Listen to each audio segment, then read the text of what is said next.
오늘 저는 승리의 증거를 보라, 그런 제목으로 하나님의 말씀을 전하겠습니다. 사랑하는 여러분, 이 세상에서 영원한 승리가 있을까요? 사실은 영원한 승리라는 이 사실은 이 세상에 존재하지 않습니다. 승리를 거두는 순간에 그 승리가 영원할 것 같으나 결국은 결코 오래가지 못합니다. 역사가 낱낱이 이 사실을 증명하고 있죠. 이 세상에서 영원한 승리는 없습니다. 이 말은 절대 진리입니다. 인생의 생생한 교훈이죠. 영원한 것이 세상에 있다고 하면 그것은 속고 사는 인생일 것입니다. 자, 이 세상에 존재했던 대국들을 한번 보시죠. 아수르 제국, 바벨로니아 제국, 페르시아 제국, 헬라 제국, 가장 강력했던 로마 제국. 특별히 로마 제국은 영원하리라 의심하는 사람들이 거의 없었습니다. 그러나 로마 제국도 망하고 마는 것입니다. 로마 제국도 오래 가긴 했지만 마침내 멸망했다 하는 것이죠. 우리는 영원할 것처럼 속고 사는 것입니다. 돈이 있으면 영원할 것이고, 건강하면 영원할 것이고, 기쁨과 즐거움도 또 이런 모든 것들이 금방 끝나지 않을 것처럼 그렇게 착각을 하며 속고 사는 것이죠. 눈에 보이는 것을 믿으며 살고 붙잡고 살고 사모하며 사는 것, 이건 다 우리가 속고 사는 것입니다. 이 사단의 세력은 거짓말의 왕입니다. 진짜같이 거짓말을 합니다. 이 사단의 세력은 살인자입니다. 우리의 영혼을 도둑질하죠. 우리의 마음도, 우리의 육체도 자꾸 공격합니다. 빼앗는 도적이죠. 변신의 귀재입니다. 광명한 천사와 가정을 하는 거예요. 그래서 좋은 것은 다 뺏는 것입니다. 이런 악한 사탄의 세력에 우리는 너무 쉽게 속아 넘어가고 쉽게 빠지고 영과 혼과 육 좋은 것을 도적질 당하고 마는 것입니다. 자, 오직 영원한 승리, 단 하나의 완전한 승리, 가장 위대한 승리는 뭘까? 두 가지 얘기를 하려고 합니다. 그 완전한 승리, 온전한 승리는 뭘까? 그 첫 번째가 그 증거가 있습니다. 그 증거는 따라하세요. 십자가는 위대한 승리의 확실한 증거입니다. 자, 십자가는 위대한 승리의 확실한 증거다, 십자가가. 자, 수많은 사람들이 정의를 부르짖습니다. 정의만을 강조할 때 그 결과는 너무 잔인해지기 시작합니다. 내가 옳다고 막 큰 소리를 외칠 때 냉혹해지고 반대편을 증오하는 모습으로 드러나기 시작하죠. 이것을 대표적으로 보여주는 것이 바로 공산주의의 사상입니다. 역사상에서 가장 유토피아적이고 가장 환상적이고 가장 합리적이고 논리적이고 이성적이고 멋진 책의 공산주의입니다. 그러나 그 정의가 실현되었을 때 그 어떤 결과보다 가장 잔혹한, 비인간적이고 악한 결과, 불평등을 초래하는 것이 바로 공산주의 사상인 것입니다. 정의 꼭 필요합니다. 정의. 그러나 그 정의가 실제로 드러날 때 우리는 흉한 얼굴, 민낯을 보기 시작을 하는 것입니다. 그러므로 정의의 반대편에 뭐가 있어야 될까요? 사랑이 있어야 하는 것입니다. 사랑. 그러나 여러분, 정의가 없는 사랑만을 강조하기 시작할 때 옳은 일을 그르칠 때도 많습니다. 그래서 성경이 말하는 선이라고 하는 것은 이 사랑과 정의가 공존해야 하는 것입니다. 그래서 성경은 사랑과 공의가 입맞추라 그렇게 얘기를 하는데요.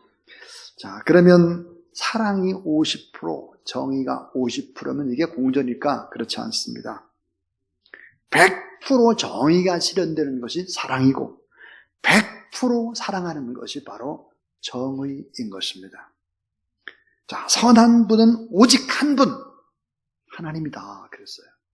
선은 100%의 정의, 선은 100%의 사랑이 있어야 되는데 역사상에 이런 기적은 단 한 번 드러났습니다. 그것이 바로 십자가입니다. 십자가. 여러분, 십자가가 무엇입니까? 십자가는 인류의 죄를 위해 죽음을 선택한 무서운 정의 실현의 현장입니다. 죄 때문에 철저히 십자가, 죄 없는 그분이 십자가의 형틀, 사형틀, 가장 잔인한 사형틀에 못 박히고 죽었습니다. 이 십자가는 하나밖에 없는 아들 예수 그리스도까지 내어준 하나님의 완전한 사랑의 증거가 바로 십자가입니다. 십자가는 정의와 사랑이 모순 없이 드러난 기적의 가장 위대한 기적의 사건입니다. 그래서 십자가는 이렇게 말합니다. 내가 너의 죄를 위해서 정의의 심판을 이렇게 받았다. 네가 십자가에 못 박혀 죽어야 되는데 내가 죽었다. 너의 죄는 그렇게 크고 큰 것이었다. 이렇게 말합니다. 또 하나는 내가 너를 내 아들 예수 그리스도를 희생해서 너를 아들과 딸로 삼을 만큼 그렇게 나는 너를 사랑한다라고 하는 것입니다. 십자가는 정의와 사랑이 모순 없이 드러난 기적의 가장 위대한 기적의 사건의 증거입니다. 그래서 십자가는 언제나 똑똑한 사람들에게는 미련한 것입니다. 바보짓인 것입니다. 저 쪼다들 어떻게 예수 그리스도의 부활을 믿나? 바보같이 말도 안 되는 소리, 과학적으로 증명이 안 되는데 이렇게 말하는 것입니다. 바보, 정말 연약한 자들, 미련한 자들이다. 하나님을 믿지 않는 사람들이 예수 그리스도를 믿는 우리를 볼 때 그렇게 생각하는 것입니다. 그러나 하나님을 믿는 하나님의 사람들에게 십자가는 무엇일까요? 십자가는 이렇게 말합니다. 십자가는 하나님의 능력이요, 하나님의 지혜요, 하나님의 영광이요, 하나님의 완벽한 승리가 십자가라는 사실을 믿으시기를 바랍니다. 자, 여러분, 이 십자가가 왜 많은 사람들에게 조롱거리로 전락이 되나요? 왜 한국교회가 자꾸 세상 사람들로부터 또 나쁜 소리를 들을까요? 그 이유는 뭘까 하는 것입니다. 한없는 사랑과 한없는 용서, 그 십자가가 말로만 그치기 때문입니다. 이 시대의 풍조가 뭐야? 말뿐입니다. 구호뿐이에요. 보여주기 식이에요. 어서 여러분 많이 들었죠? 어서 많이 들었습니다. 정치가들이 말뿐이다, 구호뿐이다, 보여주기식이다 이렇게 얘기를 하면서 비난합니다. 교회가 바로 그렇다는 교회가 사랑과 용서를 말하면서도 미워할 것은 다 미워해요. 비판할 것은 다 비판해요. 욕할 것은 다 욕해요. 그러면서 십자가를 말하게 되면 사람들은 우리를 조롱하기 시작하는 것입니다. 위대한 승리, 완벽한 승리, 이보다 더 온전한 승리가 없는 십자가, 이 십자가는 능력이요 권세요 축복인데 안 믿는 사람들에게 오늘 우리가 잘 못해서 그런 것입니다. 말뿐 구호뿐 보여주기식이 돼서는 안 된다. 이 십자가, 그래서 우리는 십자가를 바라보고 십자가 앞에 서고 십자가 앞에서 내가 누구인지를 계속해서 각성하고 자성하고 성찰하고 그런 하나님의 사람들이 다 될 수 있길 주의 이름으로 축원합니다. 예수님께서 자기 자신을 부인하고 자기 십자가를 치고 나를 좇으라 했습니다. 우리가 어떻게 신앙생활을 하고 어떻게 이 시대를 이겨나가야 될 것인가, 부활절 아침에 우리가 깊이 생각해 봐야 합니다. 자, 십자가의 사랑을 알고 있는 선교사님들의 모습, 온전한 승리자의 모습 하나를 소개하려고 합니다. 이것은 어제 들어온 소식입니다. 제목은 귀국하지 않은 미얀마 선교사입니다. 제가 잠시 읽어보겠습니다. 성령님께서 눈을 밝혀주셔서 다시 미얀마로 들어왔습니다. 세상의 언어로 이해 못할 말일 수 있습니다. 그러나 미얀마 18년 차 조은결 선교사는 이같이 말했습니다. 직업군인으로 살아왔던 조 선교사는 50대 초반에 전역을 하고 2006년에 자비랑 선교사는 미얀마 최대 도시 양곤으로 단독 부임을 했습니다. 기도응답이었죠. 그런 양곤 외국어 대학에 들어가 현지어를 공부했습니다. 현지인 못지않게 언어를 익힌 그는 곧바로 양곤 파곡강 저지대 빈민가로 들어가서 복음을 전했습니다. 마치 1960년에서부터 1970년 서울 청계천 하류 판자촌과 같은 곳입니다. 그는 그 일대의 중심으로 임마누엘 교회 등 5개 교회를 개척하고 지금은 1943개의 우물을 파주었습니다. 우리가 가난했던 시절 쓰던 작두시 펌프 우물입니다. 한국에선 빈티지 펌프로 불리며 집 꾸리기에 사용되고 있지요. 미얀마에는 한국인 선교사 200가정을 포함해서 3천여 명의 한국인이 있습니다. 코로나19로 올 2월 쿠데타까지 발생하다면 대부분 동포가 고국으로 돌아온 상태입니다. 선교사들도 많은 분이 철수를 했습니다. 조 선교사는 지난 11월에 안식년을 맞아 귀국했습니다. 그런데 새벽 기도 때마다 아이들의 인사 소리가 들리더랍니다. 그의 우물 파주기 사역 중 특히 중요하게 생각했던 부분은 초, 중, 고등학교에 우물을 파주었는 일이었습니다. 결국은 이분은 꿈을 꿉니다. 꿈을 꾸면서 나중에 안식년으로 돌아왔다가 3개월도 못 돼서 다시 미얀마로 돌아갔습니다. 미얀마의 현장에서 먹을 것을 공급하며 그들과 함께 살고 있습니다. 와서 우리를 도우라. 분쟁 지역과 가난한 지역의 한국 선교사들의 사역은 사랑의 빚진 자가 그 빚을 갚고 있는 현장이었습니다. 사랑하는 여러분, 이런 십자가의 사랑을 실천하는 그 자리에 수많은 사람들이 희망을 발견하는 것입니다.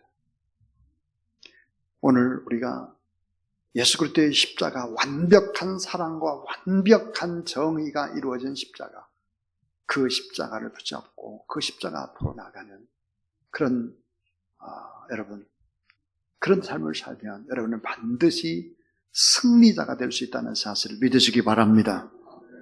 두 번째입니다. 두 번째는 가장 위대한 승리는, 그 증거는 예수 그리스도의 부활이다 하는 거예요. 부활은 가장 위대한 승리, 영원한 승리, 완전한 승리. 왜 부활이 이런 확실한 승리의 증거일까 하는 거예요. 이 사탄의 세력은 인간과 하나님 사이의 최대의 원수요, 대적자요, 하나님과 인간의 관계를 계속 끊어놓습니다. 사탄은 이 관계를 이어서 주의 복음을 증거하려고 하는 예수 그리스도의 구원 사역을 집요하게 방해합니다. 예수님이 공생애를 첫 번 시작했던 광야에서 줄일 때 마귀 사단의 세력이 등장을 하죠. 또 수제자 베드로를 공격합니다. 마침내 똑똑했던 가롯 유다를 통해서 예수 그리스도를 은 30에 팝니다. 사단의 계략입니다. 유대 종교 지도자들을 부추겨서 예수님을 고소 고발을 합니다. 이거로 끝나지 않죠. 수많은 백성들, 군중 심리를 이용해서 예수 그리스도를 십자가에 못 박으라고 공격을 하도록 뒤에서 조종을 다 하는 것입니다.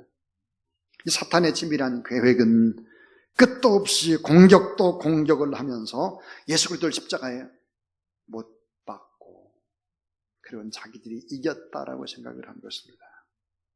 그러나 예수 그리스도와 사탄의 싸움은 여기서 끝나지 않았죠. 예수님 무덤에 장사된 지 사흘 만에 다시 살아나시고 사망 권세를 깨뜨리시고 부활하셔서 성경에 보니까 사탄의 머리를 박살냈다 그럽니다. 사탄의 머리를 박살냈어요. 결정적인 승리를 거둔 것이죠. 그러나 머리가 상한 사단은 지금도 활동을 하고 있습니다. 우리 주님 앞에는 아무런 힘도 없고 부활하신 예수 그리스도 이런 권세로 우리가 믿음으로 나가면 이 사단의 세력은 다 이길 수 있음을 믿으시기 바랍니다. 예수 그리스도의 여러분 부활은 왜 진정한 승리일까? 네 가지 면에서 진정한 승리인데요. 하나가 사탄에 대한 승리다. 그래서 사탄. 골로새 2장 15절에 보면 통치자들과 권세들을 무력화하여, 사단의 세력을 무력화하여 구경거리로 삼으시고 십자가로 그들을 이기셨다 그랬고, 요한일서 3장 8절에 보니까 죄를 지는 자마다 마귀에 속하나니 마귀는 처음부터 범죄함이라. 하나님의 아들이 나타나신 것은 따라하세요. 마귀의 일을 멸하려 하심이라. 자, 마귀를 멸하고, 마귀의 하는 일이 뭐예요? 거짓말이고 살인이고 도적질이고 빼고 부절시키고, 이게 마귀의 일인데, 자, 마귀의 일, 사단의 세력들을 이기신 것이 바로 부활이다. 또 하나는 죄에 대한 승리입니다. 죄에 대한 승리. 아담 이후에 모든 인류는 죄의 종로를 하죠. 죄의 지배를 받습니다. 자, 반복해서 죄를 지며 타락해져 가죠. 그리고 결국은 이 죄 때문에 교만하게 되고 죄의 지배 안에서 벗어나지 못합니다. 자꾸만 허무와 절망과 낙심과 좌절 속으로 곤두박질 치죠.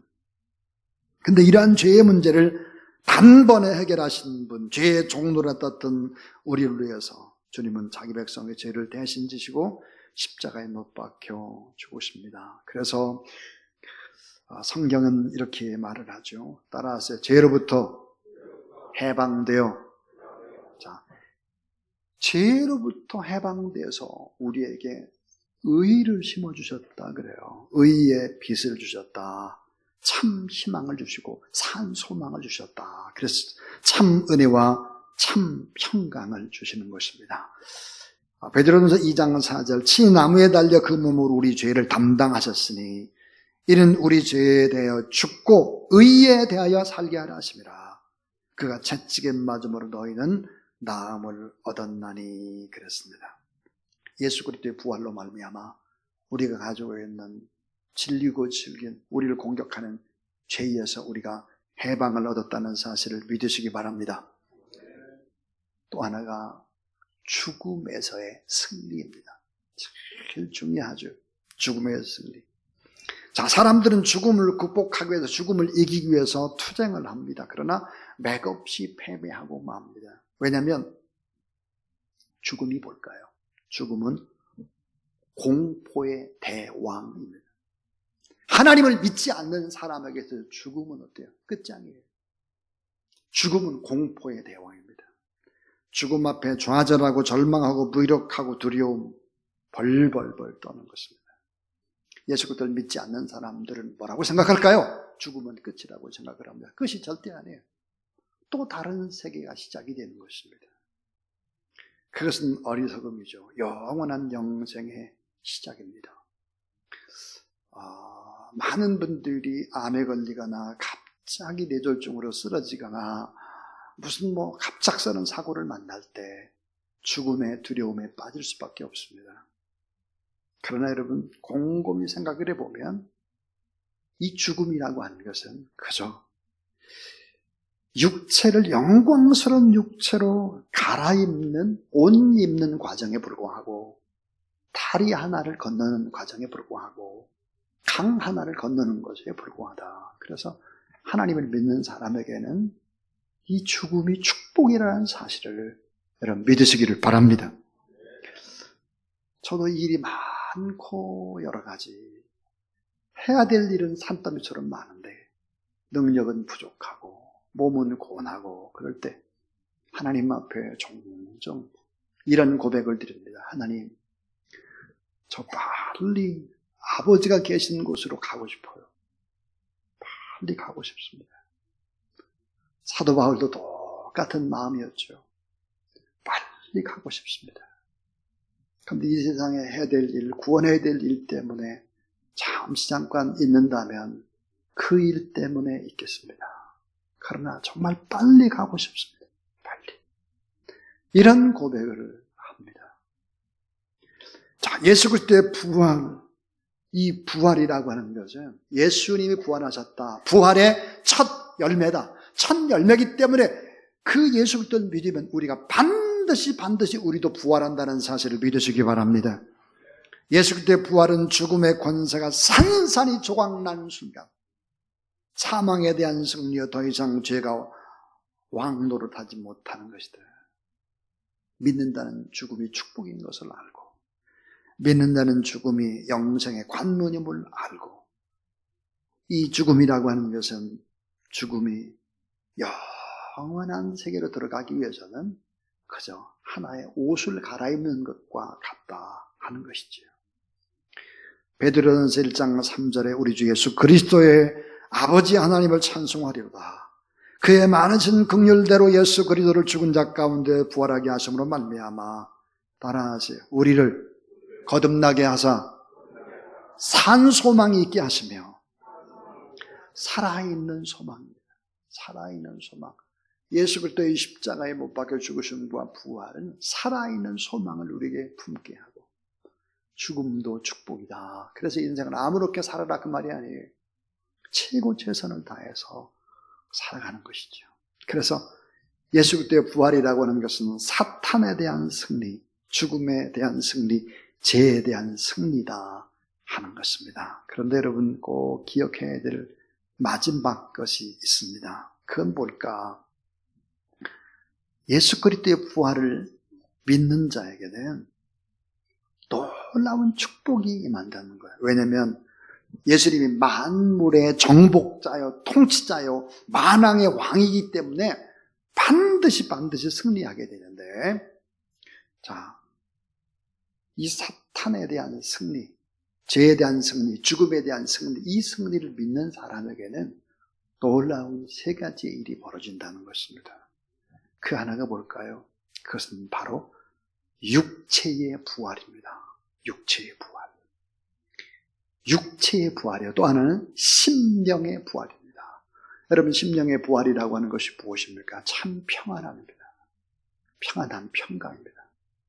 부활하신 예수님께서 사람들에게 했던 첫 번째 이야기가 평안이 있을지어다, 평강하냐 그랬습니다. 이 평강의 회복, 절망에서 벗어나는 평강의 회복이다. 또 하나는 삶의 부활입니다.